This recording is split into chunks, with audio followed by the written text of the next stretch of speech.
Hello and welcome to Mother Care. It's always a pleasure and privilege bringing the show to you. Today's topic I truly like because it's all about ultrasounds in pregnancy, and I think it's so exciting because if you're lucky, get a picture of your baby while it's being formed, and you can put it on your fridge. It's such an exciting time, but a lot of people have misconceptions about ultrasounds. People think it's not necessary. If my tummy is growing, it's the evidence that I have a baby. So what's the big deal about ultrasounds? Well, our feature documentary, first of all, will give you a background information on what ultrasounds are about. And then when we come back, moms will be sharing their experiences about the value of ultrasound. Stay with us. Today's module will focus on vaginal bleeding in pregnancy, and we'll go through a bunch of video showing the stages of pregnancy and as they show up on ultrasound imaging. In terms of this chief complaint, I'd like to break it down into four major diagnostic areas, the first of which is a threatened abortion, defined as the presence of an IUP, or intrauterine pregnancy with bleeding. The second main classification is an abnormal pregnancy, defined as several terms: incomplete abortion, missed abortion, blighted ovum, or fetal demise, basically all meaning the presence of fetal membranes or parts without expected fetal growth or cardiac activity. The third major classification is a completed abortion, and the fourth major classification is ectopic pregnancy, our worst scenario. Here's two video clips showing the first finding in pregnancy, and that is a gestational sac, seen to the left in long axis and to the right in short axis. Note the presence of a small dark or anechoic sac located within the fundus of the uterus.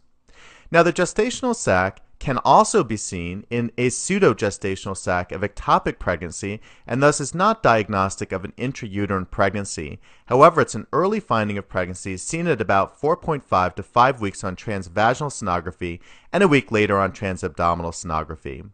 So what defines an intrauterine pregnancy for emergency physician sonographers? Well, here's a video clip showing the gestational sac, larger on this video, and notice the presence here of a yolk sac, that circular round structure lovingly referred to as a Cheerio sign within the gestational sac. Once we see a yolk sac within a gestational sac, that is diagnostic of an intrauterine pregnancy. And the yolk sac is generally seen at about 5 to 5.5 weeks on transvaginal sonography and a week later on transabdominal sonography. Here's a pregnancy that's a little bit more advanced, and here we see a large round gestational sac, that dark or anechoic structure, and inside the gestational sac we can see the circular yolk sac or Cheerio sign. And let's look just to the left of the yolk sac here, and now we appreciate the presence of a tiny fetal pole. Interestingly enough, when we magnify the fetal pole, we can actually see a tiny heartbeat. Now, the fetal pole is generally seen at about 5.5 to 6 weeks on transvaginal sonography and 1 week later on transabdominal sonography. Here's a video clip from a patient who had a twin pregnancy. Notice the presence here of two large gestational sacs, and within each gestational sac we can appreciate fetal poles, and notice that each fetal pole has a heartbeat. So we see dichorionic twins, twins with separate gestational sacs, each with fetal heart activity. As a general rule, fetal heart activity is seen at about 6 weeks on transvaginal sonography and a week later on transabdominal sonography. Here's a 7-week intrauterine pregnancy on transvaginal sonogram. Notice here the presence of a large gestational sac, and importantly, note the rim of uterus that surrounds the gestational sac. We see the circular yolk sac anterior, and note the fetal pole with well-developed cardiac activity. Now we note here another structure, which is the amniotic membrane billowing out from around the fetal pole. Eventually that amniotic membrane will close down at the outer margin of the gestational sac, forming the amniotic cavity. Here's a transvaginal sonogram of a late first trimester pregnancy. And as I work in northern Manhattan, we refer to this as the merengue baby. And note the arms and legs moving fluidly to the merengue music, a sure sign that this kid will be a slick dancer. So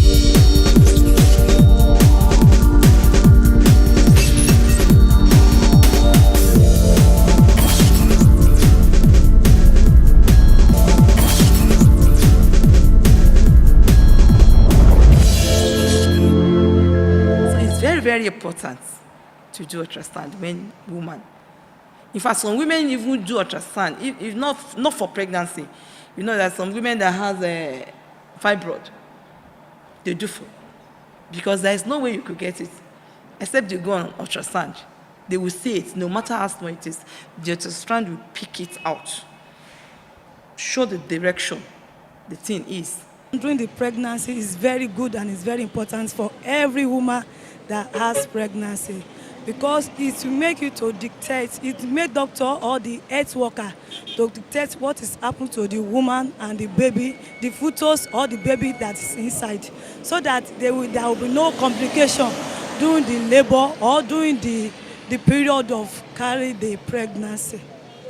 I would like to know the sex of my baby, and if there are any complications, the doctor will be able to tell you the position of the baby, and whatever they consider that will, any danger that would be averted in the future, they will see it there. So I like it. It's a good idea and should be encouraged for every pregnant woman to go through ultrasound.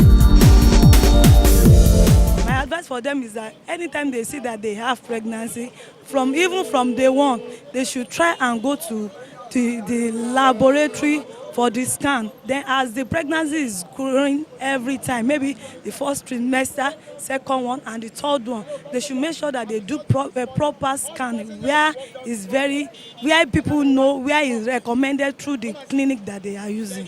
Very, very good. The advantage of ultrasound in our modern whatever is okay.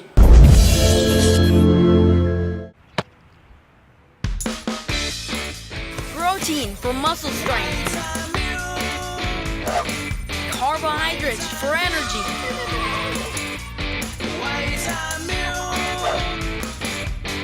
Vitamin B12 for boosting brain function. Introducing new Vitamilk Champ Choco Malt. Yummy and healthy. Vitamilk Champ, the perfect nutrition for your little champion.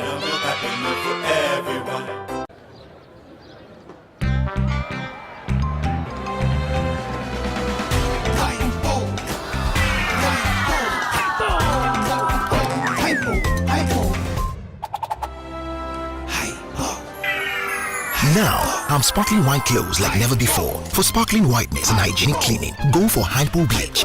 Available in sachets. Hypo go Hypo. Hello, welcome back to Mother Care. Now we're going to be talking to our doc in the house. I'm talking to Dr. Tokwe Akintomide. It's great to have you on the show. Thank you. Now, we're talking about the value of ultrasound in pregnancy, but we're going to start from the basic. What exactly is on ultrasound? I mean, some of us know, but just for the generality, what is ultrasound? Right, exactly. Ultrasound is just a special machine that uses special sound waves to produce images or pictures that are used in diagnosis in medicine. Okay. And the value is one of the tools that has changed obstetric care in modern medicine. Okay. And for pregnancy, right from the time you miss your period till you deliver, ultrasound is very valuable.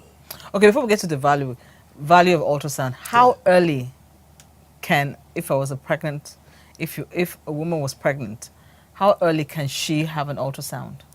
All right. Basically, let's just put it like this, that a woman should have pregnancy divided into 3 stages. First trimester, second trimester, third trimester, 13 weeks. As early as 4 to 6 weeks, you can have an ultrasound done. Okay. In this part of the world, the commonest we do the transabdominal. But somewhere else, you can do the transvaginal scan that can show you the pregnancy even as early as 4 weeks. That say that there are some changes within the womb or the uterus of the woman that looks like pregnancy. Okay. And by the 6th week, you can actually establish a gestational sac or a bag containing a baby. And from there, you add more things to it so that you know that there's pregnancy there. So as early as 4 to 6 weeks, you can do a pregnancy scan for a patient. Okay, now we know the ultrasound can come that early. Why should I have an ultrasound? Yes, in the first trimester, there are reasons why you must have ultrasound scan. Because you've seen people saying that they have been pregnant for 12 months, for 2 years, and they've not delivered. How are we sure that they were pregnant at that time? Okay. So for you to establish that there's pregnancy, you need ultrasound scan in the first trimester. Okay. Not only for you to establish the presence of pregnancy, you want to see where is this pregnancy. Is it within or outside? You must have heard about ectopic pregnancy before. Yes. Pregnancy outside the normal place. So you need to establish that is this pregnancy real within the womb or outside. You need to establish the age of this pregnancy. For example, if we had a pregnancy scan done early as 4 weeks, by the 9th month, you expect the want to deliver. So that can help you to, if somebody is saying that, oh, I've been pregnant for 12 weeks or for 12 months and it's not delivering. So you know to establish the date. Not only that, when the first trimester, you need to check other things. That is this womb good enough to carry this pregnancy? For example, what they call incompetent cervix is done in the first trimester to see whether the cervix is the gate of the womb. If it is weak and lax and it's opened, the gynecologist has to go and do one of the things. And the only way you can see this is through the ultrasound scan. It's actually the third eye of a gynecologist. So you need it in the first trimester to confirm the pregnancy, to date the pregnancy, to be sure where it is. And you should know that, okay, is the pregnancy really alive? Because some people are pregnant and pregnancy is not growing. To show that this pregnancy is actually viable or not viable, what they call missed abortion. That's in the first trimester. Okay, so second trimester, do you still need to do an ultrasound? At least minimally, you must do a scan per trimester. Minimally. Because these days we see people coming to you at 38 weeks not having done scan at all. So second trimester, there are reasons why you must do it. For example, you want to look at, is there any anomaly? Because by second trimester, all the organs are well formed. So you want to check all the organs. Are there any anomalies there that is compatible with life, that's not compatible with life? In case you need to terminate prior pregnancy, you need to do that one. You need to check the placenta too. Where is it located? And you need to check the amount of water, what they call amniotic fluid, around the baby. Is it good enough for fetal growth? Is it not good enough? And these days, we have other diseases that are coming with pregnancy, diabetes, hypertension, and all these can affect the condition of the baby and the amniotic fluid. So you want to check. And the only way you can check this is through ultrasound scan. So it's actually very valuable too, even in the second trimester. And by that second trimester, you are planning what will be the outcome of the pregnancy. So you want to see the life of this baby. Is this baby still viable? Is it growing well or not? Because sometimes you could have delayed growth or diabetic, a big for normal baby. So all these things you need to check in second trimester to know how good is the baby and to know how you can plan for delivery eventually. And by the time you roll into the first trimester, you are not interested. Oh, is the baby coming with the head? Coming with the bum bum? Okay. All those ones. Because you have to plan. For a baby who is just lying across the womb, you need to look at what's happening. Are we going to allow this patient to go into normal labor? Are we to intervene? All these things. Then even the baby fetal weight, the baby weight is very important. Are we having a big baby that you cannot allow to go through normal delivery? So from beginning to the end, you need ultrasound for pregnancy. Okay, now I know situations where they say because you have a multiple pregnancy, you have more than one child, you seem to do more ultrasound than a woman with one child. Okay. Well, it's a good thing to do that one because multiple pregnancies is actually multiple weight on the woman. Okay. And then predisposition to abnormalities are common even with them. So you want to look at how are they growing. For example, it is not impossible one baby is growing, the other one is not growing. It's not impossible one baby is dead and one is alive. Wow. It's not impossible that one baby is big and one is small, what they call fetal transfusion, and one is bigger than the other. All these things you have to monitor as the baby grows. Then you want to look at it. When is it? Are you going to allow this pregnancy to allow it to grow to term, or you want to do it earlier than not? Okay. So it's becomes more important or more realistic for you to do more scan when you have multiple pregnancies, because the challenges are actually more.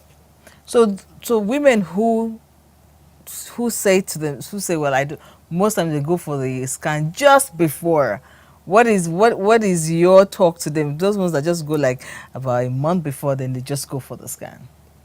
A month before what? Can I get you? Before they have the baby, that's when you hear they're going for a scan. That is actually the commonest amongst us now. They might not say, "There's what's the need." I don't know. My stomach is growing too. A lot of them coming by a month to 6 weeks to delivery. Let's just go and check, or maybe by accident, or maybe when they're having complaint. Oh, I'm having this. Oh, they say I have hypertension. But that is not right. In fact, you must do at least minimally one per trimester. You should not risk your life to say until I'm close to delivery before I go and check on ultrasound scan. Though it's a very subjective tool that you need a specialist to do it for you, because of the report you get depends on who is doing it, not just the machine. Okay. But then you must do it, and obstetrician must request for it at least minimally one per trimester. That's the minimum you should have. Minimal, the requirement, minimal. Thank you so much, Doc. It was you, really, really educative. This is really Thank you, educative. ma'am. Thank you so much for being a part of the Thank show. you, ma'am. God bless you. Please go do an ultrasound. I think it's even very exciting. You know, when they show you and then they give you a picture, I think it's really exciting. So I don't know why people never want to do it. It is so exciting. That's your like first picture of your baby. And these days, you can actually record it on video. Yeah, can you imagine? It's so cool. Okay, so you just have to go do it. I know it's, you know, a pinch, but it's worth it. It's worth it. We'll take a short break. When we come back, it's still Mother Care. Protein for muscle strength. Carbohydrates for energy.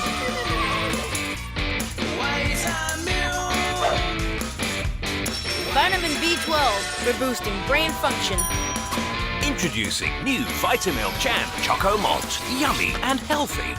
Vitamilk Jam, the perfect nutrition for your little champion. Vitamilk happiness for everyone.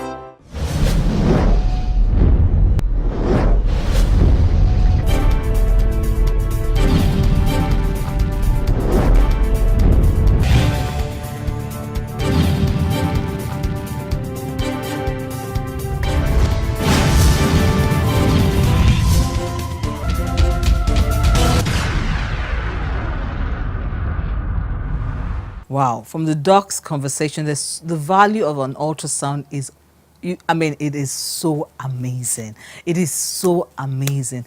And so please, he says one minimum of one every trimester. That's 3 during the pregnancy. And if you can afford more, please do. It is so important because when they're still there, they can manage any situation instead of getting more complicated when the baby is out. So it's so important. If you're out there and thinking, I'm still not convinced, please, just do it. Just do it. Just do it. We're going to take our Doctor on Demand because we have all your questions. We've got emails from you, questions, Twitter. Thank you for all your questions. So it's time to have your free consultation. It's Doc on Demand.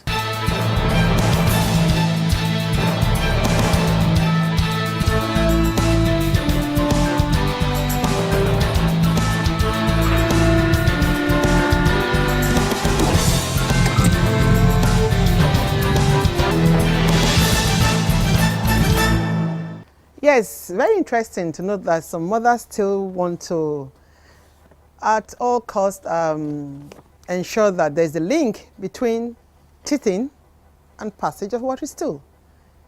Is it really true? Well, during the course of the program, we'll know if it is true. If there is a link, there's a relationship between passage of watery stool and teething. I'm your regular host on this program, Mother Care. And of course, on this segment, Doctor on Demand. My name is Dr. Martina Agberie. The first person says, what about the passage of watery stool while a child is teething? What about the passage of watery stool while a child is teething? From what we can hear there, it means that this person actually has been following this program and just worried about the passage of watery stool and teething, because we've tried to actually debunk that. Yes, the truth is there is no relationship between passage of watery stool and teething. What we have said in the past is this. Teething has its own problems and causes, while the passage of watery stool has its own causes. The passage of watery stool is because of that time while that child is teething. At that particular age, the child is somebody who wants to explore. The child will want to creep from one place to the other, picks a lot of things from the floor and puts in the mouth. Because of that, the hygiene around the child is not so perfect. That is why you find out that the child will keep stooling, passing of watery stool. But unfortunately, it coincides with when the child is also teething. So they seem to want to think it is because of the teething that is why that child is passing watery stool. No, the passage of watery stool is because of the hygiene in that environment, which is not okay. But the only thing that the mother will notice if a child is teething, most times little temperature, the fever, there may be a fever, and the child will become a bit irritable and with some pains because the gum will be swollen. That is what usually we can pick out while the child is teething. But for the passage of watery stool, no. It is not compulsory that the child will pass watery stool while teething. The other question is, how many teeth is a person expected to have at the age of 16? How many teeth is a person expected to have at the age of 16? Yes, how many teeth do we have Many people want to ask that question. Now you are saying at the age of 16. First and foremost, we know we have both the baby teeth and of course the adult teeth. Children begin teething from about, because it's a family program, we need to take it. We will not just answer you straight because from the age of 16. We need to understand it from the foundation. Children usually will begin teething from around the age of 6 months. And these particular ones are what we call the deciduous teeth because they will fall off. It actually gives, acts as a base, as a placeholder for the permanent one that will come. So from that age, 6 months, these little ones begin to pop up. And for children, the teeth usually is 20. You have the 10 upper ones and the 10 lower ones. That makes for children. Then from that age 6, those ones begin to fall. And the adult ones, which are the base, will begin to push up. Those ones will fall up and the other ones will begin to come up until the permanent ones come in, at least by the teenager age. That is the adult teeth. The adult teeth usually is 32. The adult teeth usually is 32. Because I have said until you get to the teenage age, it means that at that age 16 you are talking about, it's expected that you have at least be getting to that 32. Because you have what we call the incisors, you have the canine, you have the premolars, and you have molars. Because we also have what we call the wisdom teeth. The wisdom teeth usually will make will make it up to the 32. You have 4 of those ones. But for most adults, that wisdom teeth is usually taken out because it becomes a problem. It doesn't even give enough space. There's no space to accommodate it. So most adults' own are usually taken out. So that makes it 28. But the standard one is 32. So for your age, it's expected that at least you get 28 to 32. Then the other question is, doctor, please, my child has been complaining that his teeth are not white, but yellow in color. He is 6 years. Okay, that child is 6 years. We just talked about the baby teeth and the adult teeth. Okay, it's expected that at that 6 years, all those ones which are the baby teeth will fall off and give way for the permanent ones to come out. Just ensure that the hygiene is clean, your medication, everything you give to the child is actually okay, and ensure you maintain good oral hygiene. So just ensure you encourage your children, you make sure you take proper care. Good oral hygiene. Rinse your mouth last thing before you sleep. Brush last thing before you sleep. Then in the morning after your breakfast, ensure that you also brush. On this note, we say thank you for listening. Same time next week, we'll be back again on your program, Mother Care. And of course, keep a date with us on our segment, Doctor on Demand. Have a very blessed evening. God bless you and thank you.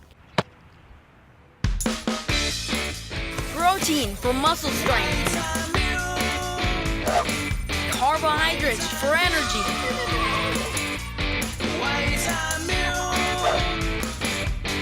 Vitamin B12 for boosting brain function. Introducing new Vitamilk Jam Choco Malt. Yummy and healthy. Vitamilk Jam, the perfect nutrition for your little champion. Thanks for all your letters, your emails, your Twitter messages, and of course your text messages. Thank you so much for watching the show and of course lending your voice. We've heard all your suggestions and of course those topics you would like to see on the show we'll get to treat as the weeks go by. But more importantly, thank you so much for being a part of the show. We'll be back same time, same station next week. Remember to take care of yourself. I know we talk about the babies a lot and all that, but please take care of yourself. You mean a lot to us. And we always say on the show, being a mom is the best job in the world. Have yourself a wonderful day. Thanks for watching.